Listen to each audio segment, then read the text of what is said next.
ጄኔራል አልቡርሃን ኢትዮጵያንና ኤርትራን የመሸምገል ጥረት ለማድረግ ማቀዳቸው ተሰማ።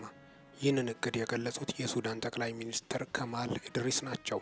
ማዳማ ስር የተሰኘው የሱዳን ሚዲያ ዛሬ እንደዘገበው ጠቅላይ ሚኒስትር ከማል ኢድሪስ ለተመድ ጠቅላላ ጉባኤ ወደ ኒውዮርክ የተጓዙ ሲሆን በቆይታቸውም ከተለያዩ ሀገራት መሪዎች ጋር ውይይት አድርጓል።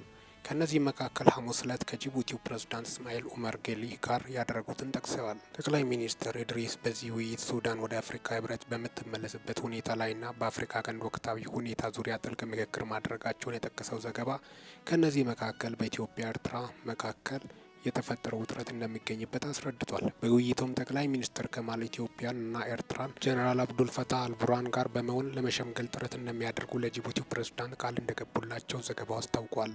ይህ በእንዲህ እንዳለም በዚሁ ቀን በቅርቡ የተሾሙት የሱዳን ውጭ ጉዳይ ሚኒስትር ሙሂዲን ሰላም ከኤርትራው አቻቸው ኦስማን ሳላህ ጋር ንግግር ማድረጋቸውን ገልጸዋል።